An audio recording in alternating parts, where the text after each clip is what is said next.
Bam, how's it going? Welcome. And it is I again, TJ. Welcome to the tribe. I am out and about, as you can see it.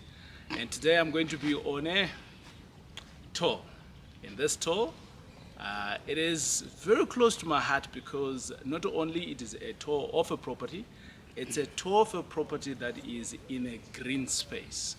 So which means that we're utilizing a lot of renewable energy, or should I say the new tech of energy. I'm going to show you how we have been doing that. But it's not my project. Yes, it is one of my students' project, and I've asked him to say, dude, can I come and see your project? And he said yes. However, he's not going to be on camera. So it's going to be I and the property and the faceless John. John, brother, how's it going? Good things. How's it, TJ? Good, man. Right, so this is a project that you've been at it, and I don't know how long you've been at it. Well, I do know because we've been working with it. But tell me about yourself first. Who are you? I know you're a family man. And why are you doing what you're doing in the real estate space? By the way, this is John's property. It looks cool. Yeah. Okay. I have a family. I'm a Yeah. family man. I am full-time employed, Right. and with that in mind, we always know that the salary is never the only one that the thing that you should depend on. So, hence the journey to invest in property. It has been a journey that it has been in my back mind all along, but never really got the oomph to pursue it up until I came across TJ, which is currently my mentor, and things started happening, which is now just about 2 years that we've been together in this journey. So, John, I want to say that a lot of people think that when they come to me, they start getting the oomph to learn. It's not about me. I am just the messenger of the good news. The work really resides in the next person.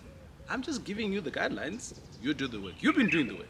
I've been doing the work because I remember in the first days that we started having sessions, you mentioned something that really stuck with me, whereby you said, we learn by doing. Right. So that for me is the way that I've been carrying all along. Hence, as I learn, I go and apply. And today you are going to be teaching me something cooler that I've never done actually with the green stuff because I've never done it before and you have done it. So now the student becomes the master and the master becomes the student. And that's what life is all about, guys. I keep on telling you. I've got the information today. I give it to you. The two of us get a little bit of magic, and the magic that comes out of it, it starts teaching me again. It is teaching everybody else. I wish everybody understood this. But it's not about that today. John, I want to come back to the property itself. Yes. What is this property? I see it's a vast land that I see behind me. And I see also it's in an old neighborhood. I've got a thing about old neighborhood. It looks like me and you, we've got a thing about old neighborhoods. But tell us what kind of a property is it and how did you also find it? Maybe let's start from how did you find it and then we can come to what is the property. Okay, this property, I actually found it on Property 24. Right. It was actually coming in for the second time in the market. So it came in at a time, I would say, I just browsed through it and never really put much attention on it. And then when it came back, I realized, okay, maybe this is something that worth looking at. So luckily the agent who had listed it, I have a relationship with already. He's managing some of my tenants in the other side. And I gave him a call and say, hey, I see you are coming back into the market again. What's happening? He said, you know what? Let me not say anything. Come tomorrow, come and view the property and let's talk. Right. So the property I came through. It was a wow for me. Such a big house, 5-bed, 2 living area, 2 bathrooms, with an outbuilding and a massive yard space. So that's what basically triggered me to start zooming in. I think we all go on to property 24, right? And I want to speak to the point where you say the property became a wow to me. We all go to property 24. Some of us actually live on property 24, but we never buy anything. By the way, John, I met someone else who's been, they said they've been following me for 4 years, and I said, why are you following me for 4 years? But the point is that they said they've been following me for 4 years and haven't done anything. But you saw the property, and it was a wow. Why was it a wow to you? Because I'm of the belief that, actually Robert Kiyosaki said this not so long ago. He was talking about if you are financially savvy or if you've been educated around financial literacy, you kind of like see opportunities everywhere. Why was it a wow to you? Because me and other people and everyone who's here, we can all do Property 24, but we may not be able to see what you saw. What was the wow? Remember, for us here, we are all about educating others. Look, my eye, obviously, being someone who's very much interested in multi-let strategy, Right. I always look for opportunity to convert. If it's just a standard house, I see how it's currently structured. Does it give me an opportunity to reconfigure it easy without having to maybe do too much demolishing and all that? So that's what triggered me, because it was just one house with one entrance on this end, going all the way to the other end with just doors in between. So it was already allowing me to just convert brick up here, brick up here, brick up here, and then wow, you have already have quite a number of units in there. My friends, some of you might be thinking, John just dropped a new word, and what does that word mean? Multi-let, what is it? Oh, multi-let just basically means that it is a house, right? We can either take it a house. Let me explain this way. It's a house, one roof, but you've got multiple people staying in that property. Now, you could do it to literally, you have a unit within this house, one roof, and you lock in and you get out. Or I've seen other people that do what is called communal. He didn't say communal, he said multi-let. Communal, there's a difference there. It's under one roof, but everybody else is sharing either, it's called abolitions? Toilet. Abolitions, toilet, né? Right. That's what it means. Or they're sharing the kitchen. In this case, this is not what he has done. He has done one roof, multiple units, and that's what a multi-let. I personally like these multi-lets because you are managing a unit within its own person. You have an invoice going out to each person. Each person is their own bath, they've got their own shower, they've got their own toilet, they've got their own kitchen. They are kind of like living in their own space, which brings privacy. If they travel through to somewhere else, things are still intact. I totally love those. John, I want us to speak of the property itself. It's a humongous property.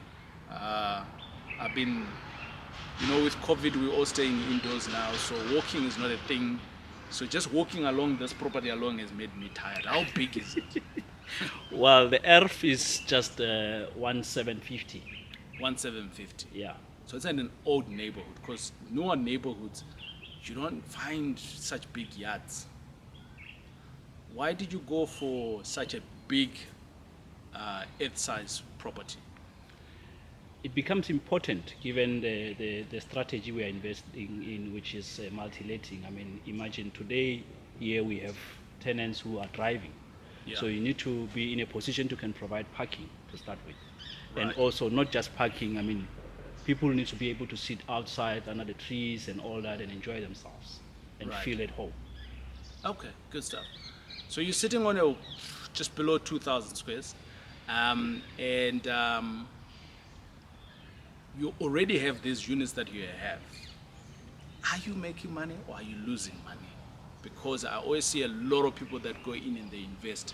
I saw someone else today, not today, but the other day, they came through to me and says, hey TJ, I bought a property on the R82, it's a development. And I think they said they paid 600,000 for it. And their bond is around about, I think 8,000, somewhere there. And out of that, their tenant is paying 4,000.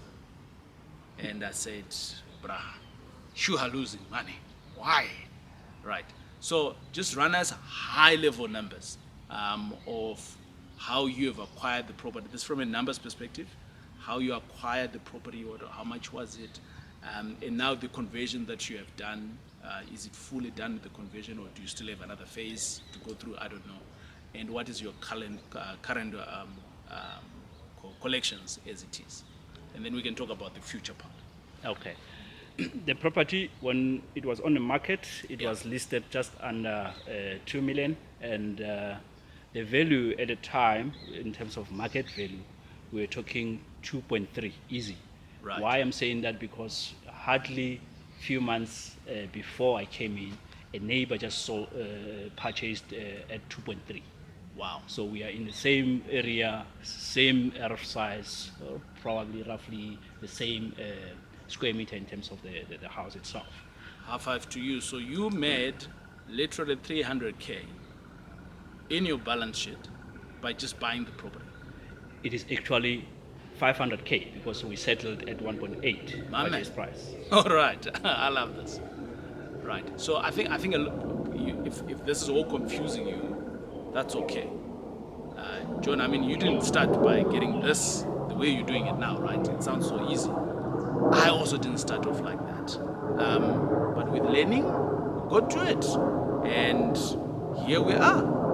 500K on your balance sheet. Your money, your property, your business. I'm excited. So now you've bought it. Did you have to do any renovations? Yes, I mean it was just a pure standard house, standard family house with just having 5 bedrooms. So we had to reconfigure the house Yeah. and get to where we are, which is the main house. It's giving us now 8 units, Right. different sizes. So that's where we are. You speak of this conversion, and we changed this, we changed that. Is that allowed? We see people just chopping their house. Is that allowed? What is the process? Walk us through the process that you have had to do to make it compliant. Well, it is allowed. However, you need to do it the right way. Right. You can't just come in and start breaking walls because, I mean, neighbors can easily report you to the council, and if nothing has been submitted at the council, Yes. you'll be in deep trouble. So I brought in a town planner here before I even signed a OTP. To have a look at the property, the area, and advice in terms of the zoning, in which zoning is it in, and what is it that we can do given our multi-let strategy investing. Good. So you brought in someone else who understands, who's a professional better than you are, because you're an investor. So you're looking at investments, right? Yes. But there's other people that you're also working with, and I call those people power team. You call them whatever you want to do. I always say that property is like a sport, right? But it's not like tennis, like golf. It's almost like rugby, or soccer. I always think of it that way.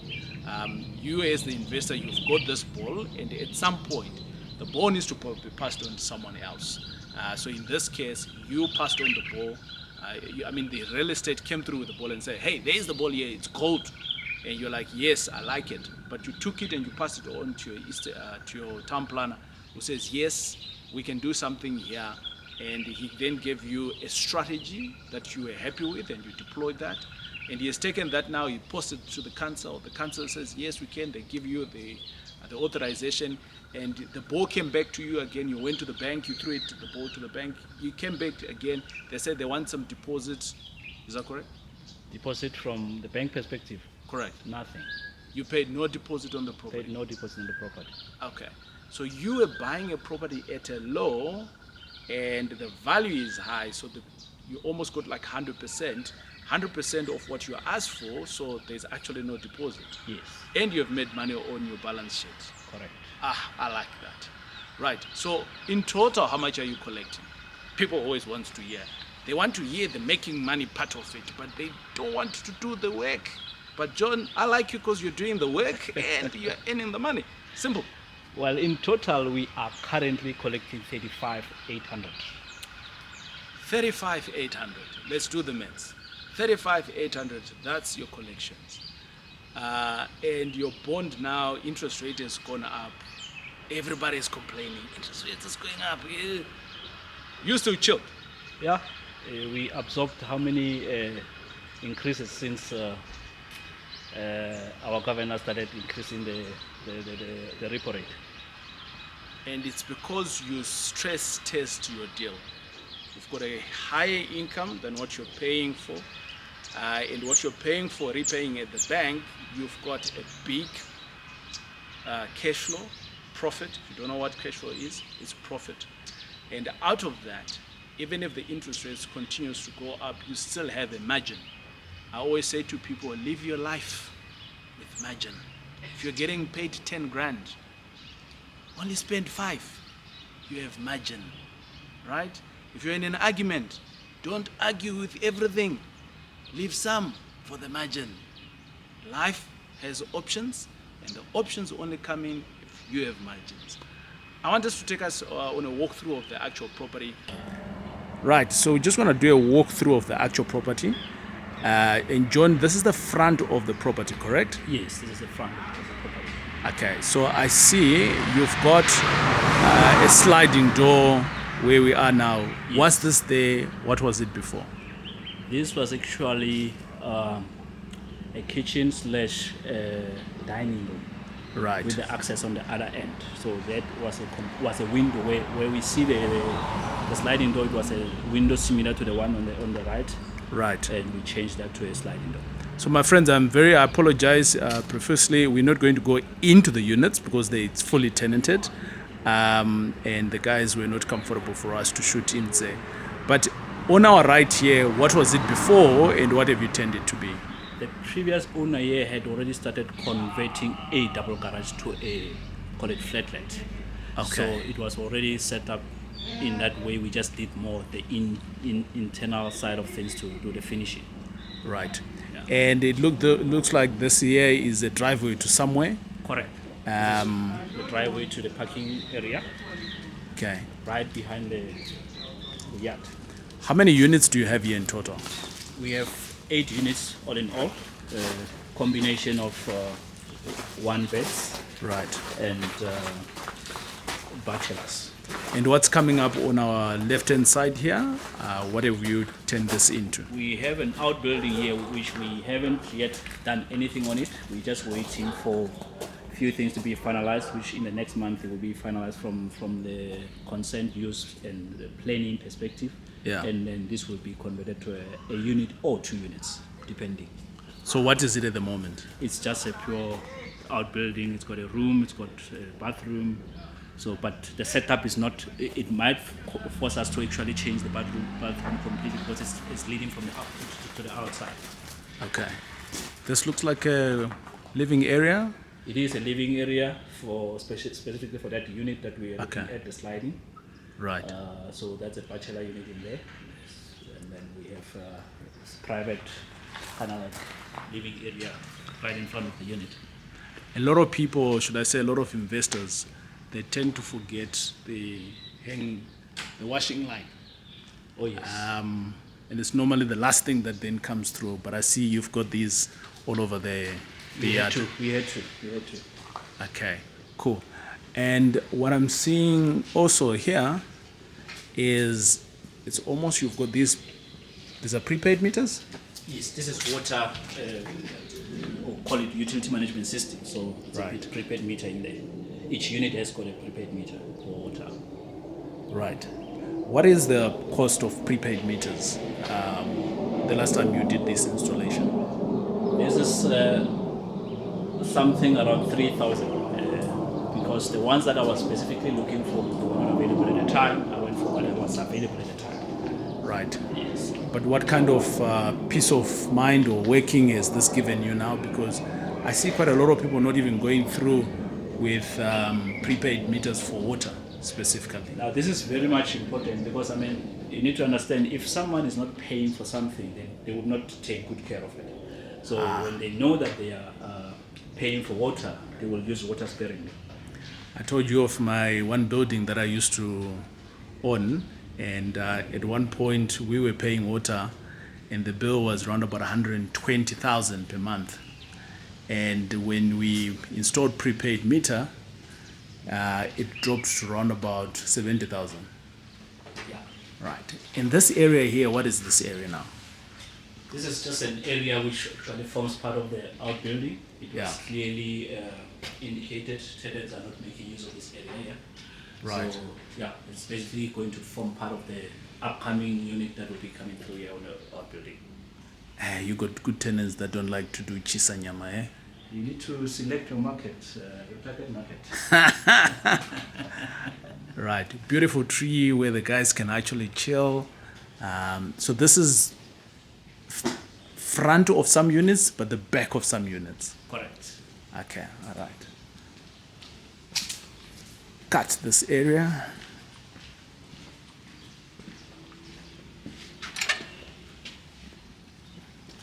Okay, as we come back to the driveway, passing through the old outbuilding that's in here, and now we come back right at the back here, and this is where everyone's parking is. Correct. What have you done here? Is there any improvements that you have done Now this on the parking bays? structure that you're looking at, we found it as it is. So we haven't done any investments on the parking side of things. It's such a peaceful neighborhood that you've got. I can even hear birds. The jungle is still very much alive here, and we are in peak winter now. True. And you still have greenery everywhere. You got a Jojo tank here. What do you use the Jojo tank for? The Jojo tank, we actually found it here. Right, It's being used currently as it is. It's full of water, so right. it's being used more as a backup. Should we find ourselves in a position whereby there's completely no water for whatever reasons, Yeah. at least there's some form of water on site whereby they can at least get water to drink and do other things in the meantime. I see you left your bathtub here, yeah? Yeah, no, the bathtub remains. I think the previous owner was using it to create manure or something like that, because they had a greenhouse here for veggies and all that. Okay, right. So if we were to look, this is the back of the house. We were at the front, and now this is the back. Right at the back. So you can see there on our far left-hand side, that is the outer building. There's nothing there. You could potentially collect how much if you had to sort that one out? If I were to sort that one out, minimum 4,000 rands, but I can, depending on how it's converted, you can easily get a 5,500. I mean, Okay. purely this unit that we are looking at right in front of us is 5,600, and it's a one bed. Okay, so let's be conservative. On 4,000, you're already collecting 30, 35,800. 35. So that means that that will get you to around about just below 40 on this property here. Did you tell us how much you put in for renovations on the entire building? Money in So the far. deal, wow, so far, including everything, Yeah. we're talking 750K. Right, so a conversion of 750. This is including closing costs. Okay, all right. And now you've just walking away with a couple of units, and you're collecting around about below 40. It's not a bad investment at all. Not at all. And I see right on top you've got, is that solar geyser? Is that a Yes, swimming pool pump? It's What a, is it? It's a hybrid geyser, so it's using solar, but also connected to electric. So one of the units is connected to that specific geyser. Right. Okay. You are using gas here. Correct. Where is the gas again? The gas, we have gas geysers for total of 7 units. Hence, I mentioned earlier that Is there gas in the other front one- there? Yeah, we do have a gas geyser this side. Right. It's 16 liter Taurai gas geyser. It's right here. There you go. So the each gas. unit is, we just put it as close as possible to the bathrooms, so that the water in terms of heating up, it's quicker to get to the bathrooms. So my friends, if you've never seen a gas powered geyser, that's what it looks like. So you've gone off grid for warming up water. Completely. I've only seen this in areas where I've gone into the bush and they don't have electricity. You brought it into the town, and we worked out the other day how much it's going to cost actually to run, and we came up to just below 100 rand a unit, right? Correct. Right, with the current spend that you've done, because you've had now your tenants almost for about what? For about 4 months now. 4 months. Okay, so this is more cost effective compared to normal electricity Yes. when you have it, because we don't have electricity that much often these days. Correct. I mean, you know that even during the load shedding, you are sorted with hot water. So that's Which is a humongous selling point for you, for your tenants. most definitely. Right. Imagine if the next door guy also has the same setup like you, but he only has Eskom power. You are beating the market 100%. 100%. And on the corner there, what is that thing there on the corner? There's this an exception for this tenant. He put in his Wi-Fi. I think it's work-related stuff. So he's coming with this. He has since mounted it there for his internet access. Because we haven't yet done that. It's in the cuts. We'll be doing fiber for access for every tenant on site. Right. And here on the corner here, it looks like it's you've got so many pause area. Yeah, no, we sorted. And you've got is it a bomber? It's a bomber here, which we found here. But at a later stage, we're going to improve on it. Yeah. And make it more appealing. How when did you buy this property again? Let me say when did you buy it? Yeah. How long have you been on the property? I've been on the property since October last year. Okay, so that's around about just below a year. You've been in it for around about Basically roughly, about 8 months or so. and you have worked. This is amazing work, brother. I mean, you have worked hard in here. Yeah, no, it was hectic for a good 3 months of having to chase in terms of targets, making sure that the units are ready. Because Yeah. our target was to ensure that we cash the tenants, the potential tenants who are looking for accommodation from the beginning of the year. So we were quite under pressure to get it up and running by end of the year. What were some of your challenges that you had? Yeah.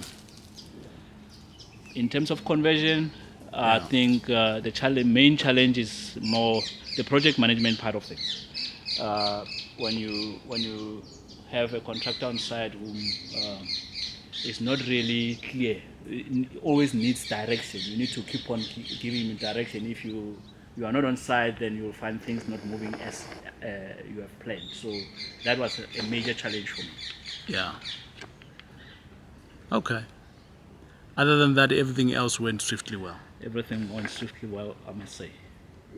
Awesome stuff. That was it. I think this is what I've been always saying, that we can do this. We saw that John could do this. He did it by himself. Him and his missus is doing it for his family. He bought this property. It's a lovely property. I'm of the view that anyone should be able to be doing this at least once a year. Imagine in 5 years' time where you could be. Imagine in 10 years' time where you could be. You don't have to leave your job. This is what it's all about. I've been doing this for a while. I've been teaching others how to do it. And like you can do it too. There's nothing that's stopping you. You are probably stopping yourself. So try to remove yourself. Help yourself by removing yourself so that you can be helpful to yourself. It is I, TJ. It's been great checking out this property. Not mine, but someone else that I've just been teaching the ropes. Anybody can do it. Boom, boom. It is I, TJ. We will check you out on the next video.